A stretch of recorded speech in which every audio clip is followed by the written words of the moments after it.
जय प्रभुपाद। श्रील प्रभुपाद की। तो मैंने सोचा कि आज रेगुलर प्रभुपाद कथा को ना करके प्रभुपाद के कुछ गुणों को, उनकी कुछ लीलाओं को चर्चा करते हैं जो उनके शिष्यों ने ऑब्जर्व किया। वास्तव में श्रील प्रभुपाद हम लोगों से थोड़े अलग हैं। अलग कैसे? कि वो माया के परे हैं और हम लोग माया के अंडर में हैं। वो पूर्णतः कृष्ण भावना भावित व्यक्ति हैं। हम लोग में भी 0.5%, 2%, में भी 5-10% कृष्णा कॉन्शियस हैं और वो 100%, 10% कृष्णा कॉन्शियस हैं। तो इसलिए उनकी जो एक्टिविटीज़ हैं वो एक दिव्य धरातल की एक्टिविटीज़ हैं। इसलिए जैसा वो करते हैं वैसा हम नहीं कर सकते। अगर हम उतना धरातल पे आ जाएं तो भगवान हमसे भी करवा लेंगे, क्योंकि श्री कृष्ण बलराम जिस प्रकार की लीलाएं वृंदावन में करते हैं वो तो मानवीय लीला नहीं है। कोई मानव नहीं कर सकता उसमें। कोई गोवर्धन उठा सकता है, कोई काली को बना सकता है, कोई पूतना को मार सकता है, ऋणावत को मार सकता है। कोई कैसे मार सकता है? अगासुर के अंदर कोई जा सकता है? तो अद्भुत लीला है। गीता का ज्ञान दे दिया उन्होंने। हाँ, हजारों लाखों वर्षों तक चलता रहेगा। तो ये सब दिव्य धरातल पे होती हैं, इसलिए प्रभुपाद के शिष्य ने बहुत अप्रिशिएट करते हैं। तो ऐसे ही प्रभुपाद के जो एकदम शुरू के शिष्यों में एक शिष्य हुए हैं उनके, हृदयानंद स्वामी। हृदयानंद स्वामी ये लेक्चरर थे और वो याद करते हैं कि हमने जब प्रभुपाद को देखा तो हमने देखा कि कितने गंभीर हैं ये।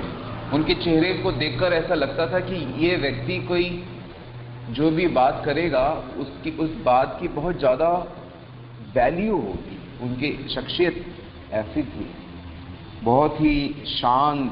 ऐसे देख के, उनको देखकर ही दूसरों को बहुत अधिक शांति की प्राप्ति होती थी। ऐसा लगता था कि जैसे कोई मिलिट्री का कमांडर चल रहा है।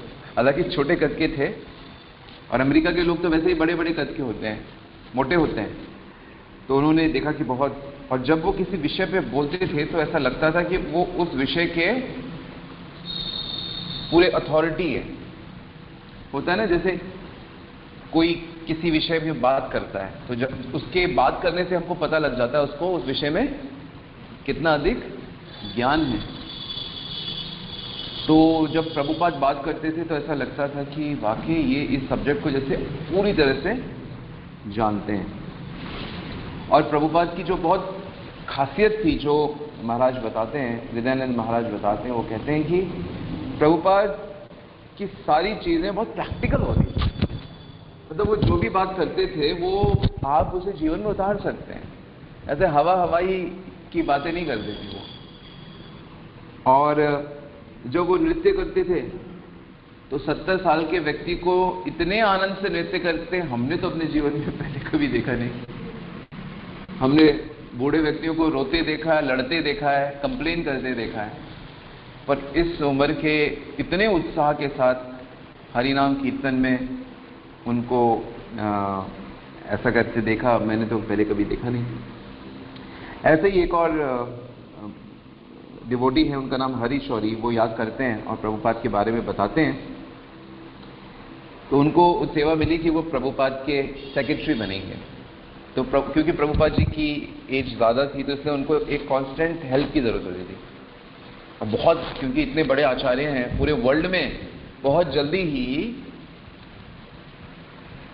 जल्दी उन्होंने पूरे वर्ल्ड में उनके केंद्र खुलने लगे थे। और हमने कैलकुलेशन किया था कि 12 साल में 108 मंदिर, यानी कि हर साल 10 मंदिर खुलते थे। हर साल 10 मंदिर, यानी कि लगभग हर महीने एक मंदिर ओपन हो रहा है। कितना हो रहा है? लगभग हर महीने एक मंदिर ओपन हो रहा है। और जब एक मंदिर ओपन होता है तो उसमें कितना काम होता है? तो आप विचार करें कि ठाकुर जी का इंस्टॉलेशन चलना, और एक बार जब मंदिर स्थापित हो जाता है तो फिर वहां पे दीक्षा प्रोग्राम शुरू हो जाता है, क्योंकि हर साल मिनिमम एक बार तो दीक्षा होता ही है। हाँ, तो मतलब हम आचार्य की दृष्टि से बात करें तो एक आचार्य का भी कितनी जिम्मेदारी बढ़ जाती है उनकी, क्योंकि उनको वहाँ साल में 1-2 बार उनको वहाँ जाना पड़ेगा। तो वो उनकी सेक्रेटरी बने और वो या कहते हैं प्रभुपाद जी जैसे जब वो मिलने गए पहली बार तो प्रभुपाद कहते हैं सुनो, तुम्हारा एक ही बिजनेस है बस कि तुम्हें 100% मेरे साथ 24 घंटे चिपक के रहना है। Your only business is to be with me 100% of the time. तुम्हारा और कोई काम नहीं, तो बस मेरे साथ एकदम मेरे से अलग नहीं होना है। तो वो हरीश्वरी प्रभु बताते हैं कि जो प्रभुपाद थे ऐसा लगता था कि जो हम भागवतम में पढ़ते हैं तो वो व्यक्ति भागवतम चल रहा है हमारे सामने, वो मतलब वॉकिंग भागवतम थे। और उनके जो भी कार्य होते थे, उनका बैठना, प्रसाद ग्रहण करना, बात करना, देखना, चैंटिंग करना, वो पूरी तरह कृष्णा कॉन्शियस होता था। मतलब उसमें हम लोगों को इतना एनर्जी मिलता था प्रभुपाद की सिर्फ दर्शन करने। कई कई भक्तों को तो वो बस एक बार देख लेते थे या उनको तरफ देख के मुस्कुरा देते थे तो उनका तो जैसे पूरा जीवन ही धन्य हो जाता था। ऐसे ये भक्तों के अनुभव हैं। कैसे वो आराम करते थे, उनका आराम करने भी वो कृष्ण की मतलब भक्तों को याद आती थी और किस तरह से वो मैनेज करते थे चीज़ें। प्रभुपाद जी ने इतना वर्ल्ड का संगठन बना दिया, इतने सारे मंदिर और इसमें भी फार्म और बाकी सब चीज़ें, गुरुकुल और वो सब काफ़ी सारे गुरुकुल भी खोले थे। तो ये याद करते हैं। और एक डिवोटी याद करते हैं आत्म तत्व प्रभु, वो कहते हैं कि एक बार एक व्यक्ति आया, नहीं ये खुद थे आत्म तत्व प्रभु कहते हैं कि मैं आया मंदिर में, इस्कॉन मंदिर में, तो इस्कॉन मंदिर में मैंने देखा, दिल्ली के मंदिर में, कि प्रभुपाद जी बैठे हुए हैं और उनकी आरती कर रहे हैं भक्त लोग। क्योंकि पहले जैसे हम लोग प्रभुपाद की मूर्ति की आरती कर रहे हैं तो पहले ऐसे नहीं होता था। पहले प्रभुपाद जी बैठते थे और उन्हीं की आरती होती थी जब अगर वो उस मंदिर में है तो, अन्यथा उनके फोटो की करते थे। मूर्तियां तो बाद में उनके जाने के बाद स्थापित हुई। तो भक्त लोग गा रहे थे, श्री गुरु चरण पद्मा केवल भक्ति सदमा, कहते एक गा रहा था उसके पीछे सब गा रहे थे और वो पीछे पीछे प्रभुपाद भी गा रहे थे। तो इसने पूछा किसी से, अरे ये क्यों गा रहे हैं, हम सब तो इनके लिए गा रहे हैं।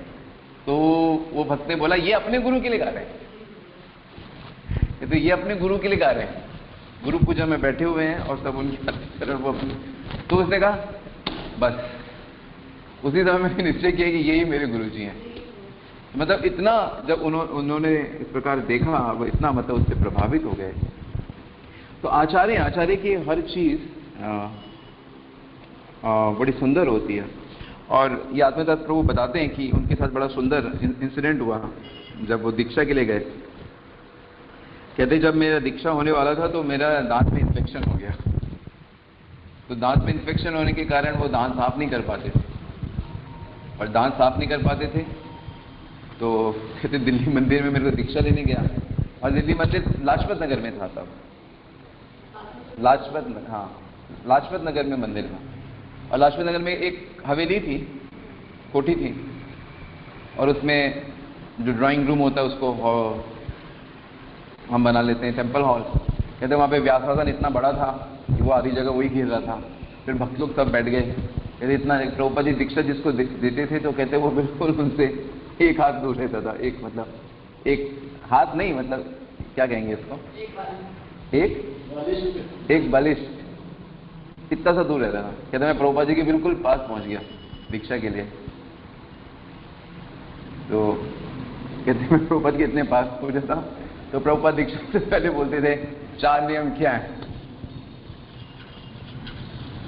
तो प्रभुपाद ने बोला ओके 4 नियम, इतना पास है। बोला नो मीट ईटिंग। बोला अरे दांत नहीं साफ करते क्या? तो प्रभुपाद कहते तुम दांत नहीं साफ करते, you don't brush your teeth. कहता है प्रभुपाद इन्फेक्शन।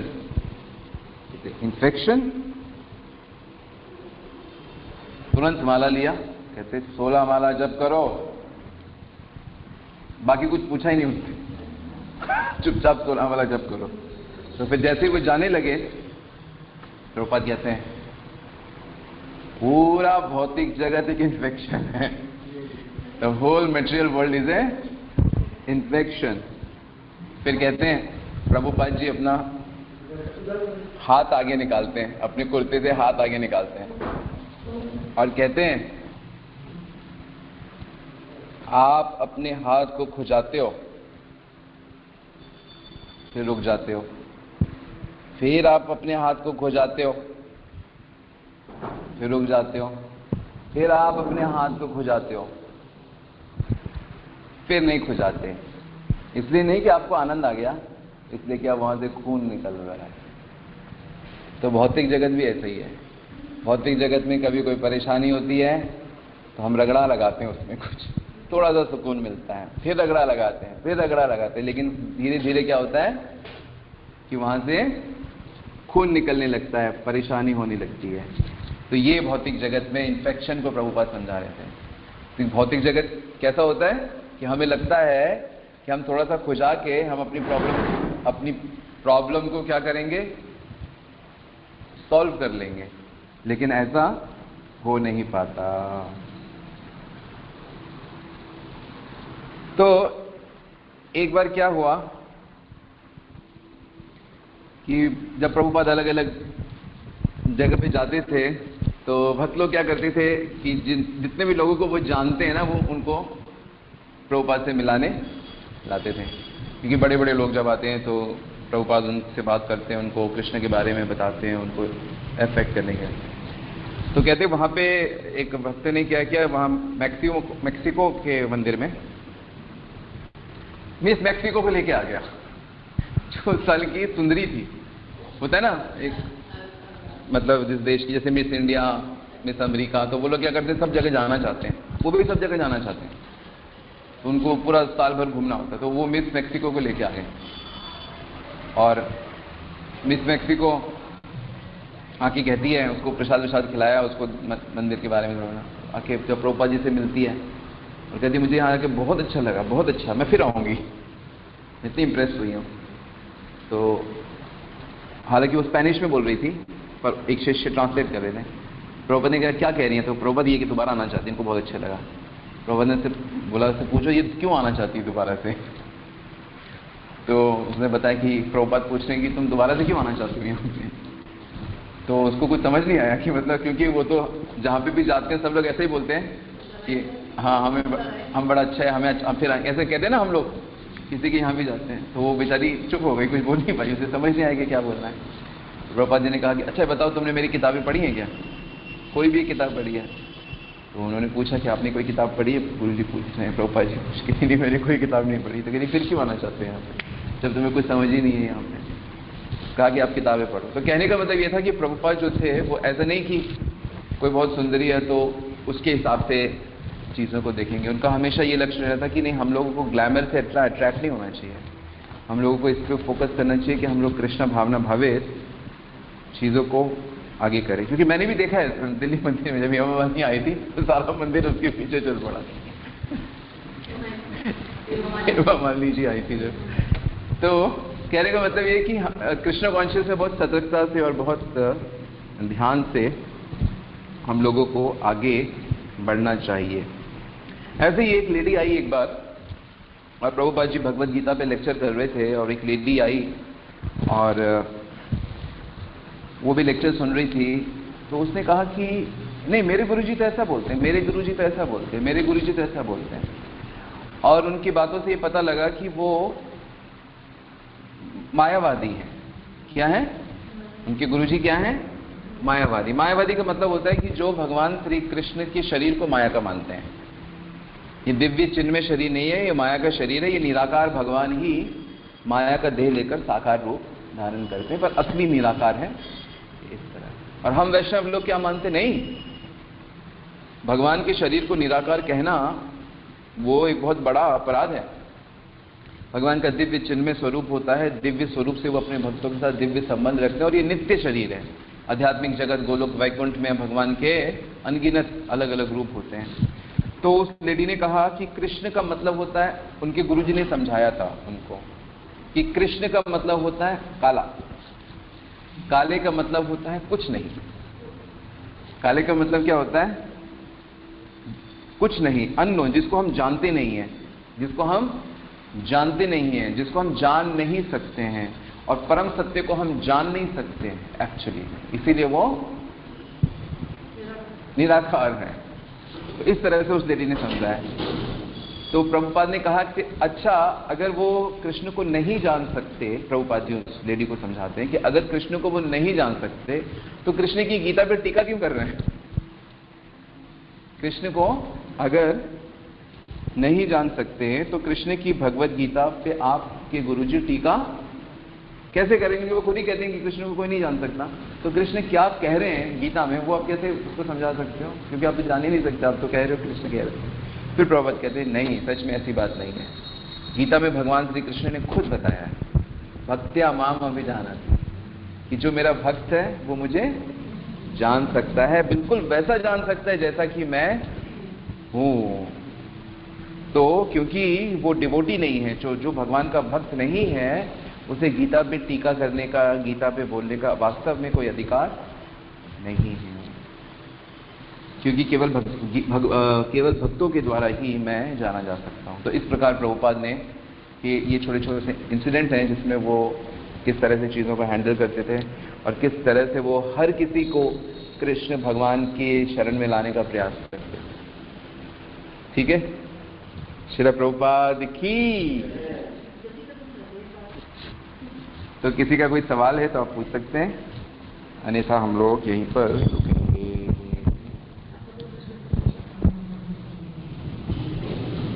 हरे कृष्ण।